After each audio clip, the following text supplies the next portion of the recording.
Under the Lights on CBS19 is sponsored by Bill Dickinson Chevrolet, Ultra Federal Credit Union, Baylor Scott and White Texas Spine and Joint Hospital, the Back Nine, and Optimum. Hello, East Texas, and welcome into Under the Lights Late Night. I'm Dan Millay. And I'm Serenity Douglas. We're so glad that y'all decided to stick around here with us on the late night train. Again, Absolutely. We're here every night. We did a little bit of a better job kind of advertising ourselves in the first half hour, but we hope y'all stick with us for the second half hour tonight and every Friday beyond. Absolutely. And look, we finally have a chance to hear from our Game of the Week coach. It was New Diana versus Troop, but we're going to be hearing from him a little bit later, but we have to jump into those highlights first. All right, the 6-0 New Diana Eagles ran into Tiger Stadium with this message for their game. Met the Troop Tigers for a matchup that determined the top spot in the district. New Diana got busy early. Here's the quarterback, DeJuan Johnson, getting shifty out there, looking like he's trying to play tag. Bro thinks he's Lamar Jackson. He's going to get the first down, or get the first points on the board, and that's a touchdown. Maybe play of the game. Oh, we'll see how the fans react. Eagles get to an early lead. Let's check in on the Troop fans. Well, they were not happy. Johnson again making moves up the sideline. They can't drag him down. He gets pulled out of bounds. Troop gets the motion going. That's Brett Wells shaking free and finding some green grass for a big pickup. They're going to go right back to him a few plays later. He's going to chug up the sideline before taking a bit of a scary hit. We're going to see it here in a minute. Ooh. He did bounce back. He got up, so everything was all right there. New Diana struck right at the end of the half, though, finding Jaden Johnson beating his man on a pass into the end zone. And second check on those Troop fans. Yeah, they're still not happy. Still not happy. And they would never become happy tonight because New Diana takes that one 35-11.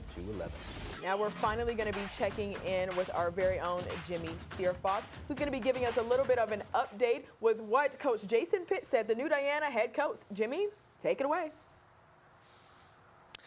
Yeah, I realized coming into this game that this was a matchup between 2 and 1. You know, playoff hopeful projections were on the line. But these two schools also shared something else in common. They had the same school song. So this game meant a lot. You know, winner gets to keep the song, gets to have the playoff spot. Fantastic matchup for us. But the coach understood that as well. And this win actually turned out to be historic. Take a look. It feels really good. Like I told him a minute ago, 7-0 for the first time since the 90s, so that feels pretty good. I do. When I got here, the year before I got here, they had 24 kids in high school football. We got 85 this year. We went to 9 wins last year after 2 the first year, and now we're 7-0 and just rock and rolling. I got great kids and great coaches. I asked you earlier in the week where you expect this team to be by the end of the year, and you said you can't assume that you're in the state championship. Is that still the mentality going in? That's the goal for everybody every year, but I've told them there's 4 to 8 teams that can really talk about it every year, and I believe we're one of those teams that can talk about it. Not assuming, like I said, but we're one of those teams that can talk about it. And like you guys said earlier, those Troop fans never got to have those smiles throughout the night. Those Johnson brothers were just too much for them. They ended up losing this game 35-11, losing that top spot in the district. Jimmy, thank you so much, and great job out there. And I really liked hearing from Coach Jason Pitts there, talking about kind of the growth within the program, you know, the year before he got there to where it is now. I mean, I obviously I'm an East Texas transplant, but hearing that kind of growth in a short time is really impressive. And I mean, first time 7-0 since the 90s. Shout out the Eagles. Yes, pretty impressive. Now, we've been seeing it time after time. A new head coach, you know, the new sheriff in town, but it's about the athletes really buying in, and that's exactly what the Eagles have done, and it is showing. But we're going to go ahead and head out to where our kickoff show was. It was Tyler Legacy and Longview. As you can see, the Little Layers, they got a chance to run out on the field like they're Lobo heroes before taking on longtime rival. That's Tyler Legacy. Now, Legacy on the opening drive of the game, that's quarterback Zach Davis. He tosses out to Micah, and on the sideline, he takes the ball down to the 10-yard line. But a couple of plays later, Davis, he looks again to the left side, but this time he finds 2 Lobos instead in the end zone. And Brian Peoples, he's going to come up with that interception, staying in bounds, and nice little return for about 20 yards there. Now, this is Longview's quarterback. That's Maverick Rowe. He makes a quick toss out to his right to Marion Williams. He cuts to the inside, picking up some nice yardage, but that drive would end in a missed field goal attempt. Now, that is unfortunate for them. But look, the the next long possession would find them beginning on the 2-yard line. That's Maverick. He hands the ball off to Kelvin Washington, our former player of the week. He takes this thing 58 yards, later taken down, but it looked like he was trying to make himself a house call. Maybe he'll do it a little bit later. Who knows? The next play, it's Maverick with the quarterback keeper for another 18 yards. Y'all are going to see it right here. Maverick Rowe, he takes that snap, and he is taking off, but they were going to have to settle for another field goal. The Red Raiders defense was on them in the beginning, but not till the end. And you got to finish these games out. Let's go ahead and check out that final score. Longview took it 38-15 over Tyler Legacy. A tough game for the Red Raiders. And again, we did both pick that in the kickoff show. Just put that out Absolutely. there. Anyway, let's head over to Bullard, where the Panthers hosted Center in a brisk pink-out game. I love a brisk pink-out game. Bullard 21-7 to start the second half, and it's not looking too hot for Bullard, though. Here's Crew Bowman with the pass to Trey Wheeler, but the ball's loose. It's recovered by Center. Rough Riders with the ball now. Here's quarterback T.J. Boleen with the sneaky pass to Jeremy Bluford, but her ball at the 1-yard line almost got into that end zone. Man, so close. He wants it. He said touchdown. The ref's like, not quite. Bluford wants redemption. He's going to get it, breaking through into the end zone for a Rough Rider touchdown. If at first you don't succeed, try again. There's the brisk pink. All right, keeping it moving here. Boleen with the hard launch downfield to Jeremiah Ratcliffe, and that's good for a first down. Fans kind of into it. Rough Riders with the ball again, and this time it's Boleen himself taking matters into his own hands. Another touchdown for Center. Let's see how this one ended up. Center, yeah, they finished the job. They took it 42-19, and again, we talked in the kickoff show about how they've had a really nice year. Their only loss coming last week against Carthage, who, no shame. I mean, yes, Carthage, absolutely.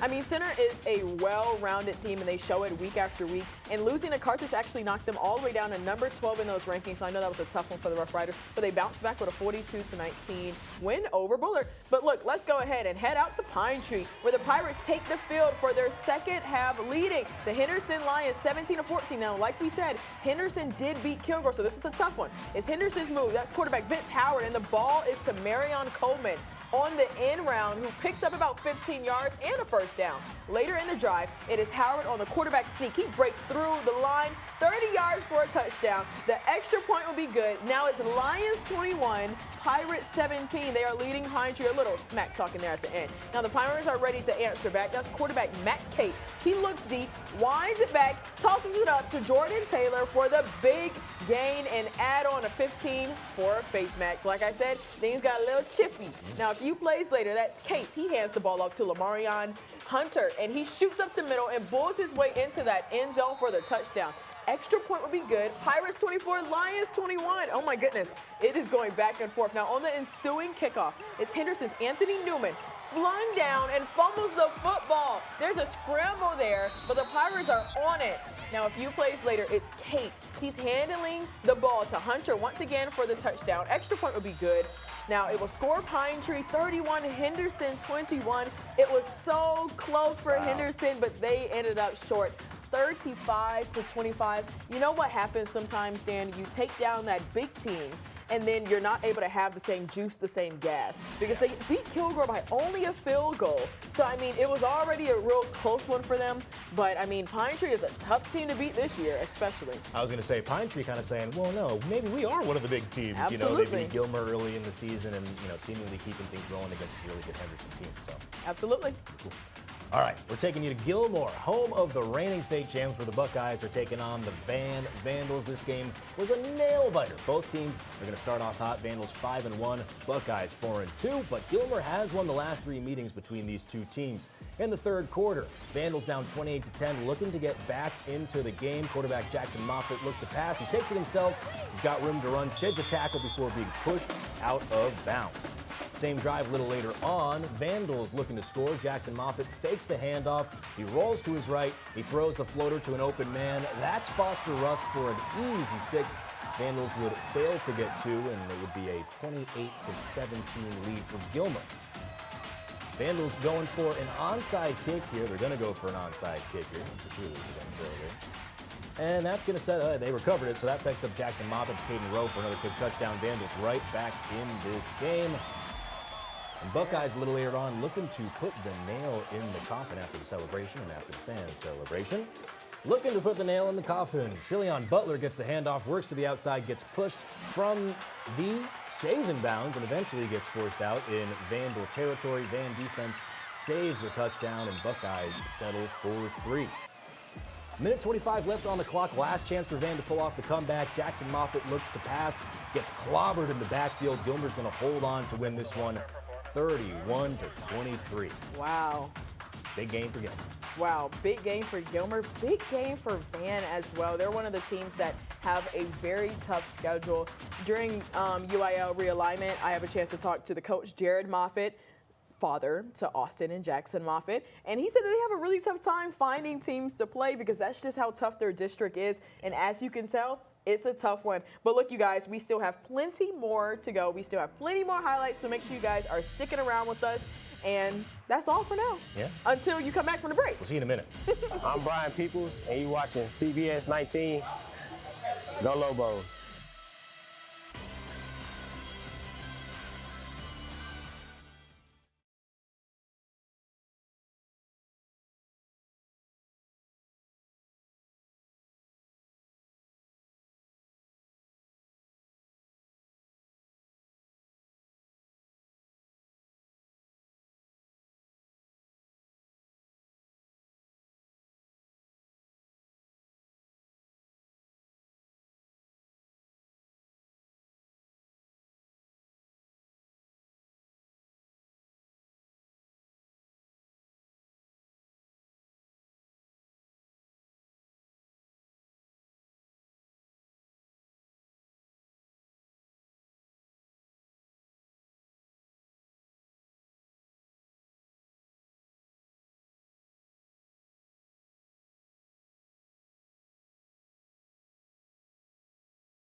Welcome back, welcome back, welcome back, East Texas, to Under the Lights Late Night. Dan Millay and Serenity Douglas recapping all the greatest games that we saw tonight in Beast, Texas. And Serenity, we've seen a lot of great games, and we've got a lot more great ones to look at. Some more. So. I know, super excited for it. I feel like just when we feel like we've gotten enough, we got more for you. I'm never satisfied. I'm never satisfied. I'm never satisfied. Absolutely. Look, we're going to keep on rolling on. It's up 14-0. That's Marshall. Rajon Smith, he starts off on the big 45 yards run all the way down. He has not been taken down just yet, but you know, Jacksonville has been struggling. Marshall, once again, that's Isaiah Bush. He's a beast down the middle, getting closer to the red zone. Now it's Marshall once again. They picked off Jacksonville. That's Brendan Richards. And then Jacksonville didn't really move the ball, so here goes Marshall once again. And they're going to go ahead and score. That's Alton Henderson to put Marshall up over Jacksonville. A nice little dancey dance at the end there. 35-0. They shut out Jacksonville. Now, Marshall is the same team that held Texas High to a 1-point win. They got the loss. Marshall is the one who lost. But it was 43-42 to Texas High just last week. So Marshall is a pretty tough team. Yeah, that was a tough one for Jacksonville. Just hanging tough with Texas High is an accomplishment in itself at Absolutely. this point. All right, we're going to keep it moving. We're going to homecoming night in Ark as the Tigers take the field, leading 42-16. They'll join this one a little bit later on.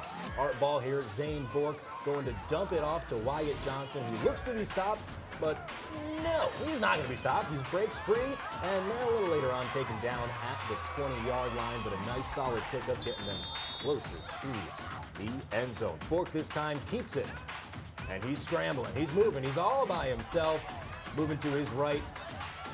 And he's untouched into the end zone. 48-16 Tigers. Elkhart, they're not going to go down quietly, though. Tristan Chidrow, he's going to scramble and find a receiver on the sideline for a first down.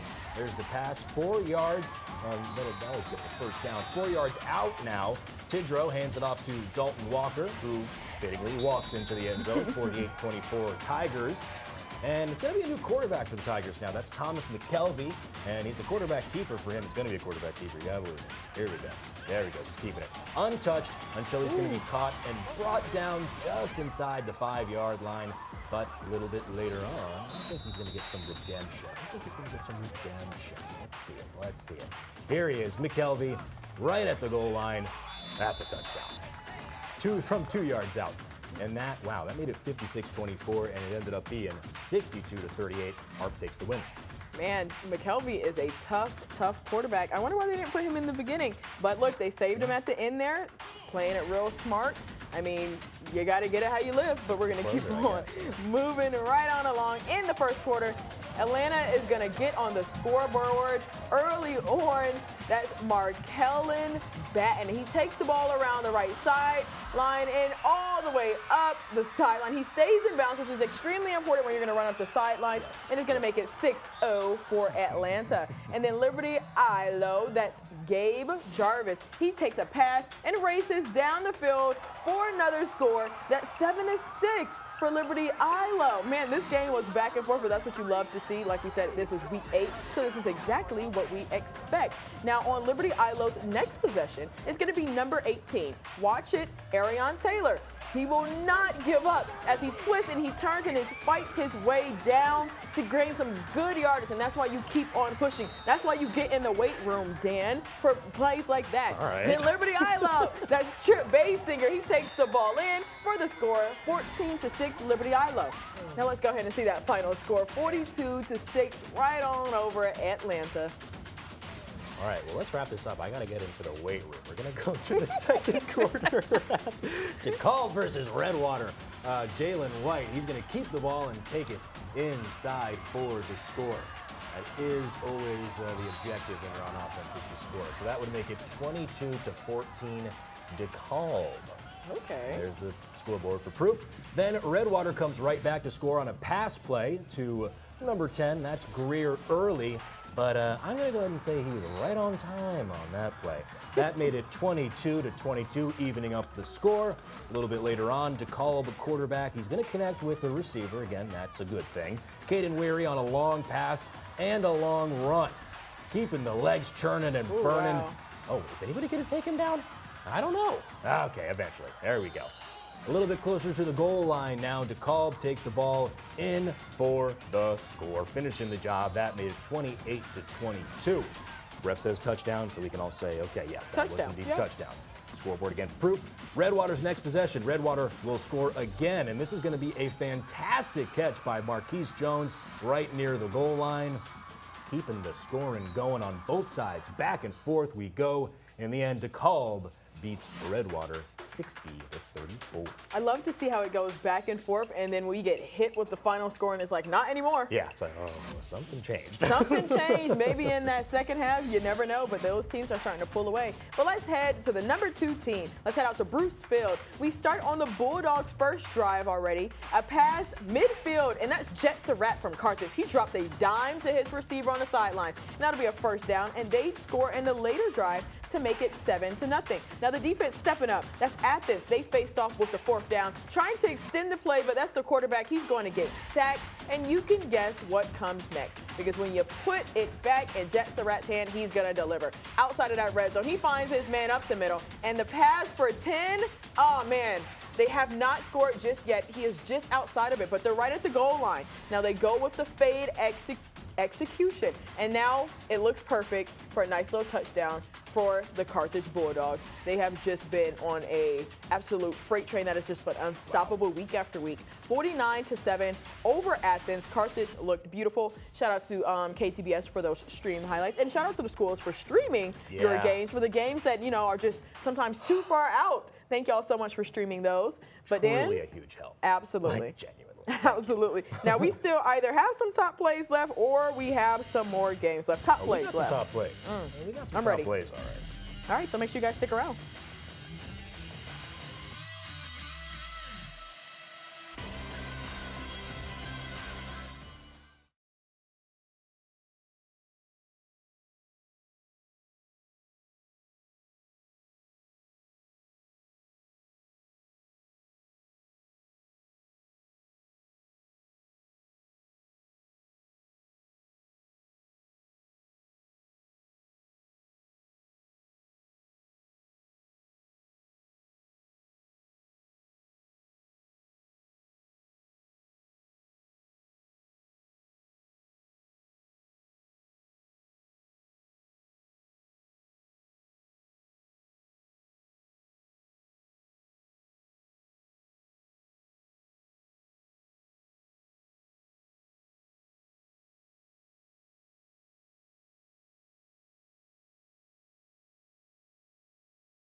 Under the Lights on CBS19 is sponsored by Bill Dickinson Chevrolet, Ultra Federal Credit Union, Baylor Scott and White Texas Spine and Joint Hospital, the Back 9, and Optimum. Hello, East Texas, and welcome back into Under the Lights Late Night Edition with Dan and I. Now, we saw the previous top plays, but now we're going to be looking at the top plays from this week and beyond. Now, as the show is about to wrap up pretty soon, this is my favorite part of it, though, and we really just have to jump right into it. It's the best. The only thing better than last week's top plays is this week's top plays. So that's why we're going to get right to it. All right, we're starting out with the Jackets QB, former Player of the Week, Camden Allman. He's going to go long, but interception by the Lions. Kai Terry with that catch saying, yeah, y'all, that was all me, and that was a top play. Well, you Lobos are sitting at the 2-yard line, and that's quarterback Maverick Rowe out to Kelvin Washington, a.k.a. Boosie. He takes this one down 58 yards, almost going to score. He was our previous Player of the Week. What's going on with our Player of the Weeks, Dan? Players of the Weeks out here making plays. Players of the Weeks. All right, Tyler Lyon's about to wake us up. Quarterback Caden Granberry launches it deep, and it lands perfectly in the hands of LaTrayson Harrelson for a Lions touchdown. Beautiful. Trey is known for making big plays. Now this one, McNatt, he throws it out to Caden Ross. It's tipped off by roughneck defenders, but look, Royce is going to catch it, and he keeps his eyes on that ball, and he secures that touchdown. A crazy play, and that's why it's in our top plays. Yes, sir, celebrate. Yeah, when we saw that before, I was like, that better be a top play. Yeah, better be. Absolutely. All right, we're going to keep it moving. Rough Riders with the ball, that's center. And again, they're taking their time. It's Baleen taking it himself, taking matters into his own hands, and that's another touchdown for center. They got another big win tonight. I love seeing those top plays week after week because the athletes just work so hard, and they deserve to be celebrated outside of just like a common win. And sometimes a lot of those top plays, the team doesn't even win. Yeah. Sabine did not win, but that was an amazing play. You kept that eye on the ball, and Tyler Hyde didn't win. So, definitely loves just shouting out those top plays. But now let's go ahead and take a look at some of the biggest scores because it was a very, very busy night of high school football. And I know you guys didn't keep up with it, but that's what we're here for. Tyler Legacy and Longview. Longview is going to take that one 38-15. They were able to break the curse of losing at home. And then New Diana versus Troop. Now, New Diana has just been rising in those polls, and they're looking for a playoff spot. They're not playing 35-11, and that's why they were our game of the week. And then Nacogdoches versus White House. It's going to be the Wildcats who took that one 50-23. Henderson, they have been looking so good, and you know what? They still are, but unfortunately, they lost to Pine Tree because the Pirates are just that good. 35-25, Dan? Yeah, that's a serious string of games right there. You got Longview winning 2 in a row at home after losing 2 in a row. You have New Diana 7-0. Pine Tree over Henderson, all great stuff all around. We got to keep it moving though. Burleson Centennial took down Tyler High 42-36. It was White Oak over Sabine 48-13, despite that amazing top play we just saw. Yes. Gilmer took down Van 31-23, and last but not least, Kilgore took down Lindale 42-21. Now, Dan, where our Under the Lights 6:30 kickoff show was, it was at Lobo Stadium, the home of the Longview Lobos, as they took on Tyler Legacy for a nice little 6A matchup. But we're going to be taking it down to one of the smaller schools. So we got to talk about our future plans as we get close to the end of the show. We're going to be at Overton, the home of the Mustangs, where they're going to be taking down the Yellow Jackets. Also, not taking down, but taking on. Taking on. Did I just predict that game? I mean, just maybe, but also versus. Next week. I know we're going to have to tune in next week. Overton versus Alto. But thank you guys so much for joining us. Make sure you guys join us next week for that amazing kickoff show and for the Under the Lights show. Make sure you guys will be there next week. Good night. We'll be there.